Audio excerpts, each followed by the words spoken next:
To our channel online school. आज हम जमात हफ्तुम उर्दू बाल भारती इस किताब से नज़्म नंबर 15 किसान, इस नज़्म के सवाल व जवाब देखेंगे। अगर आपको हमारा वीडियो पसंद आए तो इसे लाइक, शेयर और सब्सक्राइब ज़रूर करना और बेल आइकॉन को ज़रूर दबाना ताकि अगली वीडियोस की नोटिफिकेशंस आपको मिलती रहे। तो चलिए शुरू करते हैं। नज़्म नंबर 15 किसान, सवाल व जवाब। अब पहला सवाल है, एक जुमले में जवाब लिखिए। इसका नंबर 1 है, देहात वालों का अहम पेशा क्या होता है? तो इसका जवाब है, देहात वालों का अहम पेशा ज़िराअत यानी खेती बाड़ी होता है।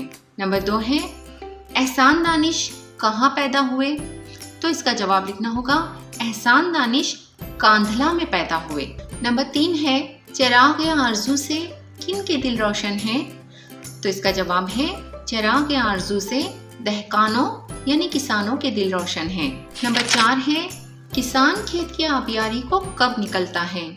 तो इसका जवाब है, किसान खेत की आबियारी को सुबह सवेरे ही निकल जाता है जब सारा जहां सोया हुआ होता है। नंबर 5, किसान की आरज़ुएं कब झूमने लगती हैं? तो इसका जवाब है, जब आसमान से बादल बारिश बनकर बरसते हैं और किसान की खेतियां लहलहाती हैं तो किसान की आरज़ुएं झूमने लगती हैं। नंबर 6 है, दुनिया किसकी कमाई की मोहताज है? तो इसका जवाब है, दुनिया किसान की कमाई की मोहताज है। अब अगला सवाल है, मुख्तसर जवाब लिखिए। उसका नंबर 1 है, दामाने मशक्क़त में पलने से क्या मुराद है? तो इसका जवाब इस तरह लिखना होगा, दामाने मशक्क़त में पलने से मुराद मेहनत के साए में पलना है। किसान मौसमों की शिद्दत की परवाह किए बगैर खेतों में हल चलाने, बीज बोने और आबियारी करने के लिए सुबह सवेरे निकल पड़ते हैं। किसान कड़ी धूप में सख्त मेहनत करके हर सर्द और गर्म का मुकाबला करते हुए अनाज उगाते हैं और लोगों तक पहुंचाते हैं। गर्ज ये कि उनकी ज़िंदगी मेहनत व जफाकशी में ही गुजरती है। अब नंबर 2 है उसी का, शायर ने किसान की किस्मत को गदाई का कासा क्यों कहा है? तो इसका जवाब लिखना होगा, शायर ने किसान की किस्मत को गदाई का कासा इसलिए कहा है कि गदाई का कासा यानी फ़कीरे का प्याला हमेशा खाली हुआ करता है और इसे भरने के लिए फ़कीर को सख्त मेहनत करनी पड़ती है, उसे दर दर भटकना पड़ता है। ऐसा ही मामला किसान का भी होता है, उसे भी ज़मीन से फसल उगाने के लिए बहुत मेहनत करनी पड़ती है। अब उसी का नंबर 3 है, किसान के दम और बाजू से क्या हासिल होता है? तो इसका जवाब इस तरह लिखना होगा, किसान के दम से नौजवानों में हुसूल तालीम का सिलसिला जारी रहता है, क्योंकि किसान नौजवानों की ग़िज़ाई ज़रूरत पूरी करते हैं। अपनी मेहनत और जफाकशी के बलबूते पर ज़मीन की कोख से उगाया हुआ अनाज उन्हें मुहैया करते हैं, जिससे नौजवान जिस्मानी व दिमागी ताकत हासिल करते हैं और अपना तालीमी सिलसिला जारी रखते हैं। किसानों की बाजुओं की ताकत गुलिस्तानों को पुरबहार बना देती है।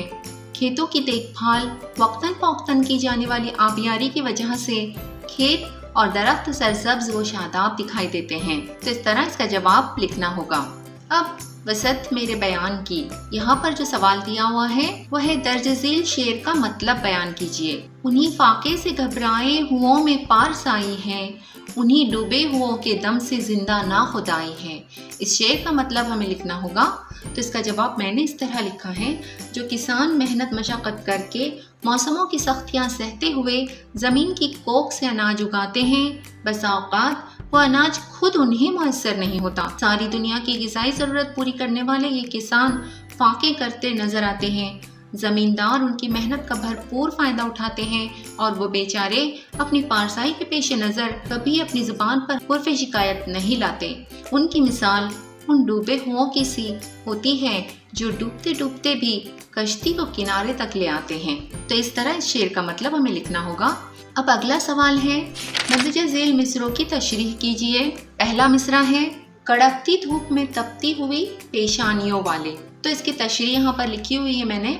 शायर कहता है कि किसान कड़कती और झुलसा देने वाली धूप की परवाह किए बगैर अपने खेतों में काम करते हैं। कड़कती हुई धूप में उनकी पेशानियां तप जाती हैं, मगर फिर भी वो बड़ी लगन और मेहनत से अपने काम में लगे रहते हैं। दूसरा मिसरा है, जहां मोहताज हैं उनके पसीने की कमाई का। تو اس کی تشریح ہمیں اس طرح لکھنی ہوگی، کسان بڑی محنت سے اپنا خون پسینہ ایک کر کے زمین کی کوکھ سے اناج اگاتے ہیں۔ وہ ساری دنیا کی غذائی ضرورت کو پورا کرنے کے لیے کئی تکلیفوں کو برداشت کرتے ہیں۔ اگر وہ ایسا نہ کرے تو دنیا بھر کے لوگوں کو بھوکا رہنا پڑے گا۔ اس لیے شاعر کہتا ہے کہ سارا جہاں ان کے پسینے کی کمائی کا محتاج ہے۔ تو اس طرح اس کا جواب لکھنا ہوگا۔ اب اگلا سوال ہے، مفصل جواب لکھیے۔ اس نظم میں کسان کے کن اوصاف کو بیان کیا گیا ہے؟ تو اس کا جواب اس طرح لکھنا ہوگا، کسان بے حد محنتی ہوتا ہے، اسے اپنے کام کی دھن ہوتی ہے، اپنے کام کو انجام دینے کے لیے وہ اپنے آرام اور چین کی بھی پرواہ نہیں کرتا۔ سورج آگ برسا رہا ہو یا زمین تپ رہی ہو، وہ موسموں کی شدت اور سختیوں سے بے نیاز ہو کر اپنے فرض کو پورا کرنے میں لگا رہتا ہے۔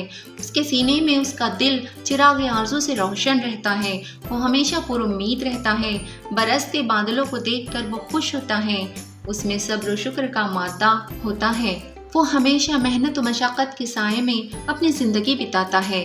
اس نظم میں کسان کے ان تمام اوصاف کو بیان کیا گیا ہے۔ اب اگلا سوال ہے، غور کر کے بتائیے، شاعر نے دہقاں کو بیچارہ کیوں کہا ہے، جبکہ اس کے دم سے کھیتیاں لہلہاتی ہیں، اس کے پسینے کی کمائی کا سارا جہاں محتاج ہے، اس کے بازوؤں سے گلستان میں بہار ہے، اسی کے دم سے نوجوانوں کی تعلیم جاری ہے اور اسی کے دم سے ناخدائی زندہ ہے۔ پھر بھی شاعر نے دہقاں کو یعنی کسان کو بیچارہ کیوں کہا ہے، اس کا جواب لکھنا ہوگا۔ تو اس کا جواب میں نے اس طرح لکھا ہے، کسان کے ہی دم سے کھیتیاں لہلہاتی ہیں، گلستان میں بہار ہے، نوجوانوں کی تعلیم جاری ہے، ناخدائی زندہ ہے اور اس کی کمائی کا سارا جہاں محتاج ہے۔ اس کے باوجود شاعر نے کسان کو بیچارہ کہا ہے کیونکہ اس کی کھیتی باڑی کا انحصار بارش پر ہوتا ہے۔ اگر ٹھیک وقت پر درکار مقدار میں بارش نہ ہو تو اسے سخت نا امیدی کا سامنا کرنا پڑتا ہے، اس لیے وہ مجبور اور بے بس ہوتا ہے۔ علاوہ ازیں زمینداروں کے استحصال سے بچنا بھی ممکن نہیں ہوتا، اس لیے شاعر نے دہقاں یعنی کسان کو بیچارہ کہا ہے۔ اب دیکھیں گے تلاش و جستجو۔ اس نظم میں صفت و موصوف کی بعض تراکیب آئی ہیں، جیسے کڑکتی دھوپ، بیچارے دہقاں، تپتی پیشانی وغیرہ۔ آپ چند ایسی تراکیب اپنی کتاب میں سے تلاش کیجئے اور ان کے معنی اپنی بیاض میں لکھیے۔ یہاں پر میں نے کچھ تراکیب لکھے ہوئے ہیں، آپ اس کے علاوہ بھی ڈھونڈ کر لکھ سکتے ہیں۔ نمبر 1 ہے محبوب مشغلہ یعنی پسندیدہ کام۔ نمبر 2 نقلی گلاب، ایسا گلاب جو اصلی نہ ہو۔ نمبر 3 شفیق مسکراہٹ، ایسی مسکراہٹ جو محبت بھری ہو۔ نمبر 4 شدید بخار، ایسا بخار جس میں شدت ہو۔ نمبر 5 سرخ گلاب، ایسا گلاب جس کا رنگ لال ہو۔